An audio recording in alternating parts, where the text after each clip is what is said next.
हरियाणा की हर अपडेट के लिए बेल आइकन दबाएं और सब्सक्राइब करें STV हरियाणा न्यूज।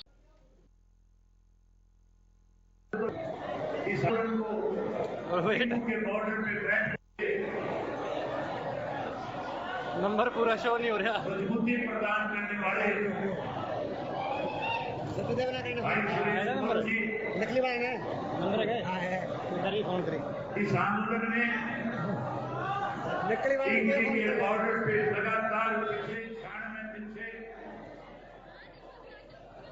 तो इनेलो नेता अभय चौटाला एलनाबाद पहुंचे हैं और यहां किसान सम्मान समारोह किया जा रहा है। इसका आयोजन इस वक्त किया जा रहा है। तस्वीरें आप देख रहे हैं, बड़ी संख्या में किसान शामिल हुए हैं और किसानों को एकजुट करने के लिए ही ये पूरा कार्यक्रम किया गया। दरअसल विधायक पद से इस्तीफा देने के बाद सीधे सीधे इनेलो नेता अभय चौटाला किसानों के समर्थन में हैं और अलग अलग जगहों पर प्रदेश के हिस्सों में जाकर के किसानों को आह्वान कर रहे हैं कि वो इस मूवमेंट में, इस आंदोलन में अपना सहयोग दे सकें। और इसी कोशिश के तहत ये किसानों के साथ संवाद और किसान सम्मेलन एलनाबाद से कर रहे हैं और जहां पर पूरी तरीके से किसानों का साथ उनको मिलता हुआ नजर आ रहा है।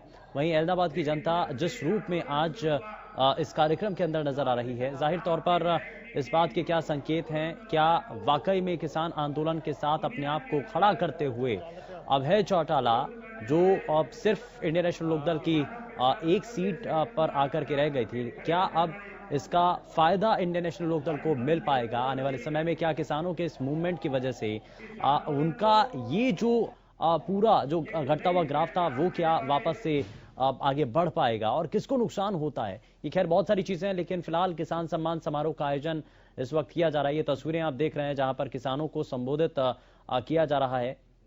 साथ ही साथ किसान एक बड़ी अच्छी खासी संख्या में इस पूरे कार्यक्रम के दौरान पहुंचे हैं और किसान आप ये दिखाना चाह रहे हैं, ये बताना चाह रहे हैं कि अब वो पीछे हटने को तैयार नहीं है। तो किसान संगठन नेताओं की तरफ से और खास करके संयुक्त किसान मोर्चा जब इससे पहले बैठक के जरिए अपने आगे की रणनीति तय कर चुका है, ये साफ कर चुका है कि आने वाले समय में किसान आप आगे बढ़ रहे हैं और सरकार पर जब तक दबाव नहीं बनता है तब तक इसी रूप में वो अपना ये आंदोलन चलाते रहेंगे, वापस नहीं हटेंगे जब तक उनकी मांगों को स्वीकार नहीं कर लिया जाता है। तो किसान सम्मान समारोह का इसी रूप में आयोजन किया गया है, जिसकी तस्वीरें हर रोज अपने ट्रैक्टर को लेकर के हजारों साथियों को गाजीपुर के बॉर्डर पे ले जा करके लोगों को सोशल मीडिया के माध्यम से आंदोलन की एक एक बात उन तक पहुंचाने वाली अभी आपके रूबरू होकर के गई नेशनल शूटर पूनम पंडित जी मंच पे बैठे हुए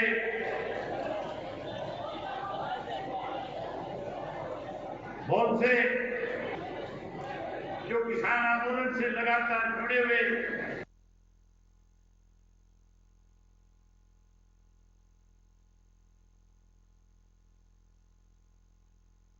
हाँ, लगातार उनको जोड़ने की जा रही है। और साथ ही साथ इसी सभी चीजों को लेकर के आप ये तस्वीरें भी आप देख पा रहे हैं जहां पर एलनाबाद से तस्वीरें सामने हैं और एलनाबाद की धरती पर आकर के जब अभय चौटाला किसान सम्मान कार्यक्रम का आयोजन कर रहे हैं और इस आयोजन के दौरान किसानों को इसमें शामिल किया गया है। किसानों की एक बड़ी संख्या इस कार्यक्रम में देखने को मिल रही है। आप देखिए तस्वीरों के जरिए बहुत अच्छी खासी संख्या में यहाँ पर किसान नजर आ रहे हैं। आम लोग इस पूरे मूवमेंट के साथ खड़े हुए नजर आ रहे हैं और ऐसे में अभय चौटाला जब किसानों के इस आंदोलन को अपना साथ दे रहे हैं तो इसका कितना प्रभाव और किस रूप में इसका प्रभाव आने वाले समय की राजनीतिक समीकरणों पर पड़ता है, वो भी फिलहाल देखना होगा। और साथ ही साथ ये जो पूरा कार्यक्रम है इसमें किसान जो मांग कर रहे हैं वो 3 कृषि कानूनों को वापस लेने की मांग कर रहे हैं, MSP की कानूनी गारंटी देने की बात कर रहे हैं। किसानों की मांग है कि उनको खरीद की गारंटी मिल सके और ये अगर चीजें इन सभी पर अगर सरकार जो सहमति बना देती है तो उसके बाद किसान वापस धरना स्थल पर धरना स्थल को छोड़ करके अपने घरों में जा सकते हैं। तो वापस रुख कर सकते हैं तभी जब सरकार किसानों की बातों को स्वीकार करे। वही आज के इस किसान की महापंचायत में आए हुए इलाहाबाद विधानसभा क्षेत्र के आसपास के गांवों से आदरणीय मेरे पिता तुल्य बुजुर्गों, नौजवान साथियों, सम्मान के योग्य माताओं बहनों, पत्रकार छायाकार दोस्तों, सब साथी लगातार आपके बीच में आज ये जो 96 दिन से किसान आंदोलन चल रहा है, इस आंदोलन के बारे में अपने अपने ढंग से सारी बात आपके सामने रखी। मैं उन बातों को दोहराना नहीं चाहूंगा, लेकिन साथियों, जिस तरह से पिछले 1 वर्ष से हम जिन हालात से इस देश में गुजरे, जिस तरह प्रदेश के 1 वर्ष के हालात रहे, मैं उनके बारे में चर्चा आपसे जरूर करनी चाहूंगा। साथियों, मुझे अच्छी तरह से ध्यान है 8 मार्च को हमारे देश के प्रधानमंत्री ने देश के लोगों से आग्रह किया था और कहा था कि एक ऐसी बीमारी दुनिया में पैदा हुई है जिसकी वजह से सारा देश आज, सारी दुनिया आज भयभीत है, डरी हुई है। कोरोना के नाम की एक बीमारी है दुनिया में, देश में आई। देश के प्रधानमंत्री ने देश के लोगों से आग्रह किया था 8 मार्च के दिन कि अगर आप चाहते हैं ये बीमारी जड़ मूल से समाप्त हो, खत्म हो, हमारे देश में बीमारी पैर ना फैलाए, तो फिर आपको आज पूरा दिन घर के अंदर रह करके शाम को 5 बजे के बाद अपनी छत पे चढ़ करके थाली बजाने का काम करना है। देश के लोगों ने देश के प्रधानमंत्री की बात को स्वीकार किया और लोगों ने पूरा दिन अपने घर में रह करके शाम को हर घर की छत पर के चढ़ करके लोगों ने थाली बजाने का काम किया था। हमारा देश का प्रधानमंत्री कोरोना की बीमारी से निपटने की बजाय देश के लोगों में भय पैदा कर रहा था, डर पैदा कर रहा था। जहां डर और भय पैदा कर रहा था, वही कभी हमें थाली बजाने की बात कहता था, कभी ताली बजाने की बात कहता था। जबकि देश के प्रधानमंत्री की जिम्मेवारी बनती थी इस दुनिया के अंदर जिस महामारी ने लाखों लोगों को मौत के घाट उतारने का काम किया, मौत के मुंह में ले जाने का काम किया, जहां उस बीमारी से निपटने के लिए देश के प्रधानमंत्री को फैसला लेना चाहिए था। काम करते हैं जो हजारों मील से आकर के हमारे खेतों और घरों के अंदर अपनी मजदूरी करके अपने बच्चों का पेट पालने का काम करते हैं। बड़ी हैरानी की बात थी, लाखों की संख्या के अंदर बिहार से आए हुए, उड़ीसा से आए हुए, बंगाल से आए हुए मजदूर, जब उनमें इस बात को लेकर के भय पैदा हो गया था कि कहीं इस बीमारी की चपेट में आ गए, उस चपेट में आने के बाद कहीं अपनी जान न गंवा बैठे, इसलिए हर इंसान की इच्छा होती है कि मैं इस तरह के हालात जब देश में बने तो हर व्यक्ति अपने घर में अपने परिवार के साथ रहना चाहता है। लोग सड़कों के ऊपर उस 50 डिग्री के टेम्परेचर के अंदर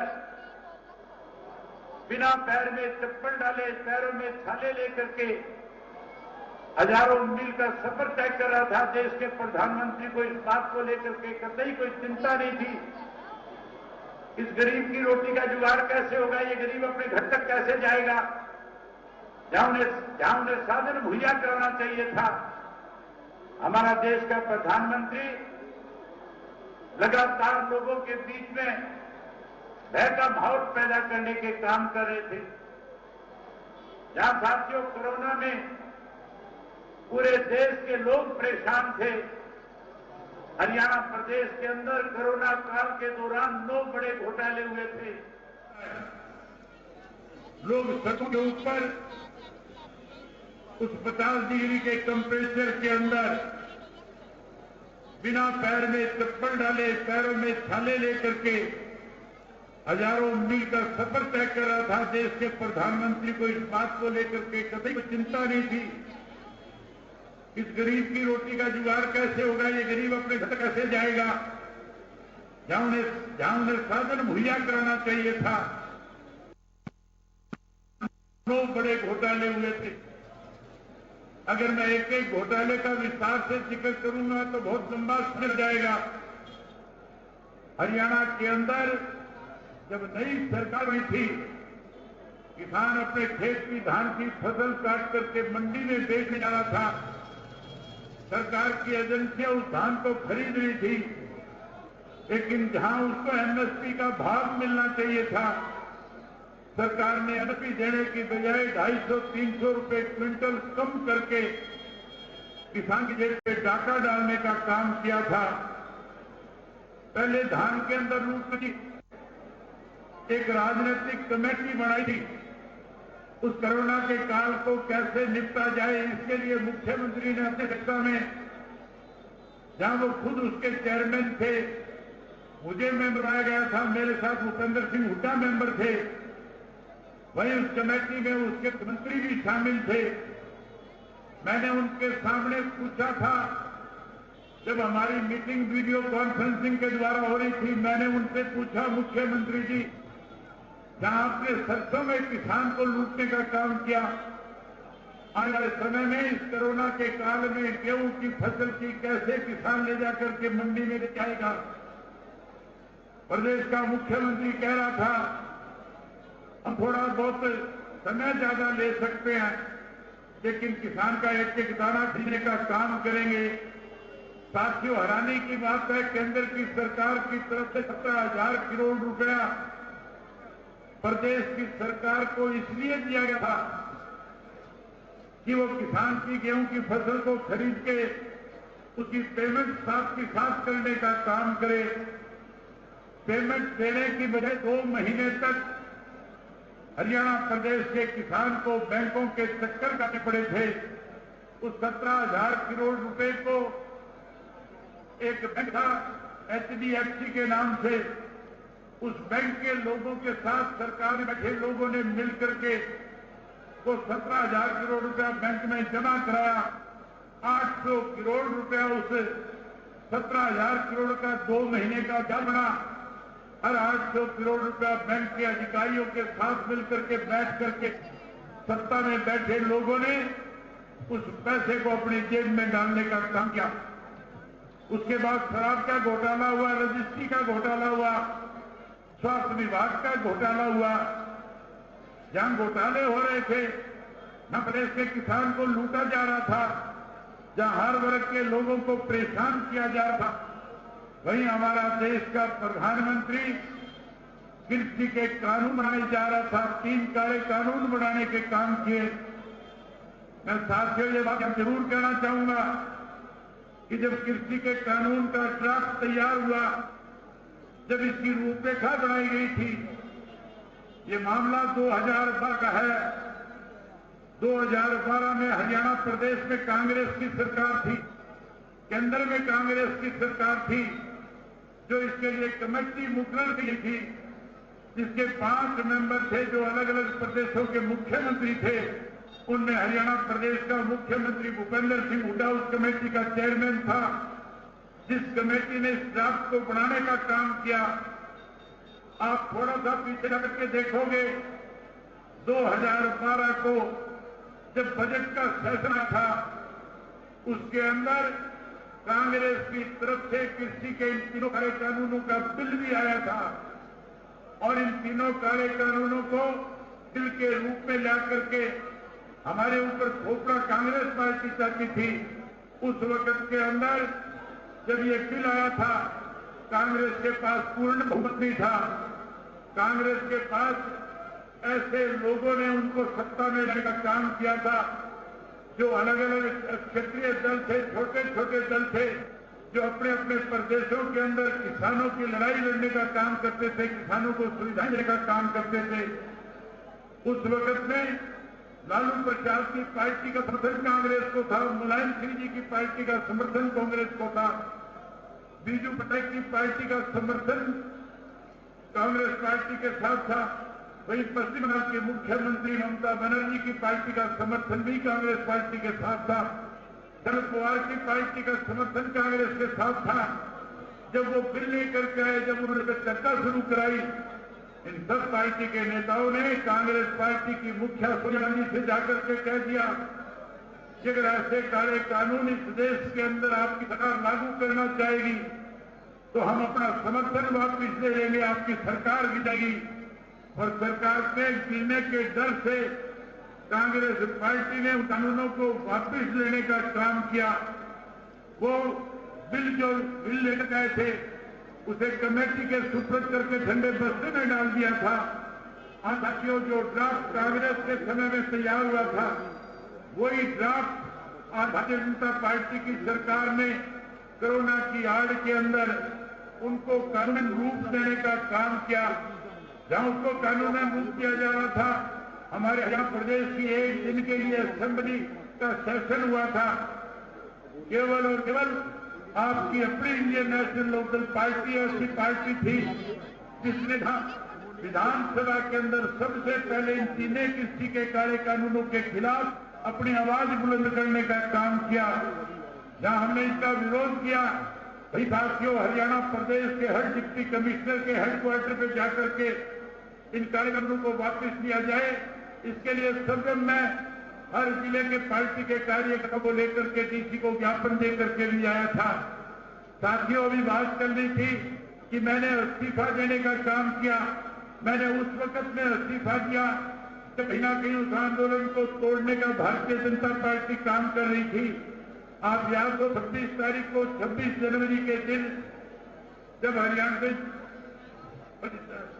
जब बॉर्डर पे बैठा किसान अपना ट्रैक्टर लेकर के दिल्ली के अंदर अपनी तिरंगा यात्रा निकाल रहा था, जहां किसान तिरंगा यात्रा के माध्यम से देश को मैसेज दे रहा था कि आज केंद्र की सरकार किसान को आंदोलन करने पर मजबूर कर रही है। आज किसान की जमीन को लूटने के लिए काले कानून बना रही है। आज किसान उस खेत का मजदूर मालिक के साथ मजदूर बन जाए, इसके लिए इस तरह के कानून हमारे ऊपर थोपना चाहती है।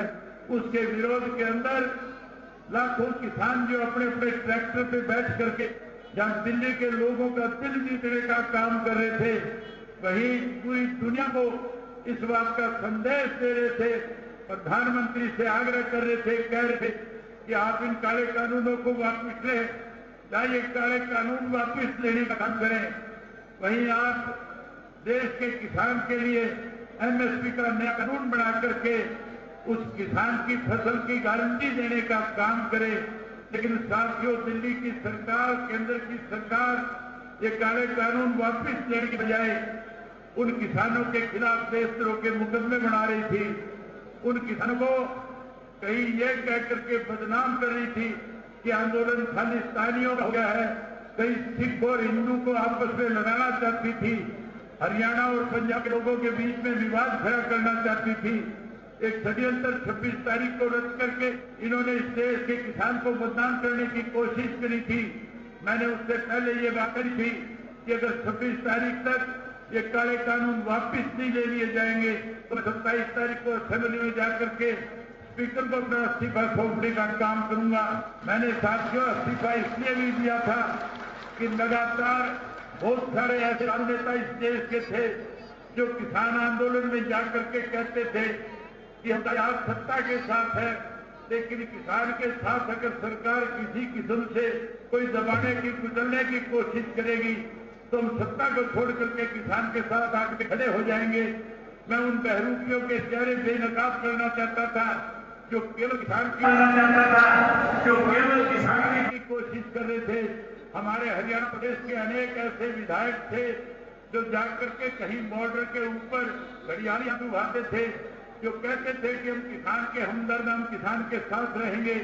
और साथियों, मेरे इस्तीफा देने के बाद वो सारे बैरू के बिल में बढ़ करके रह गए। उनमें से एक भी किसी भी पेट्रोल बैरियर पे नहीं जा सकता। उनमें से कोई एक भी आज किसी किसान आंदोलन का हिस्सा नहीं बन सकता। आज साथियों, जिस तरह किसानों को कमजोर करने की साजिश के केंद्र की सरकार रच रही है, मैं आप एक ही बात कहना चाहूंगा। मेरे सामने सिर्फ दो विकल्प थे, एक मेरे सामने कुछ थी और दूसरा मेरे सामने किसान था। मुझे उन दोनों में से एक का चयन करना था। मेरी रगों में चौधरी देवीलाल जी का खून है और चौधरी देवीलाल ने बड़े से बड़े पद को ठोकर मारने का काम किया। चौधरी देवीलाल ने प्रधानमंत्री के पद को भी, अपने ताज को भी वीपी सिंह के सर पे रखने का काम किया था। लोगों के बीच में कभी गई, उस बात को कभी कमजोर नहीं होने दिया। मेरे सामने केवल दो विकल्प थे। एक विकल्प था कि मैं विधायक के पद पे बना रहूं और दूसरा विकल्प था कि मैं चौधरी देवीलाल की नीतियों को आगे बढ़ाने का काम करूं। चौधरी देवीलाल की नीतियों को आगे बढ़ाने के लिए कि मैं विधायक की छोड़नी थी, छुट्टी छोड़ करके किसान के साथ खड़े होने का काम किया। किसान के साथ खड़ा हुआ।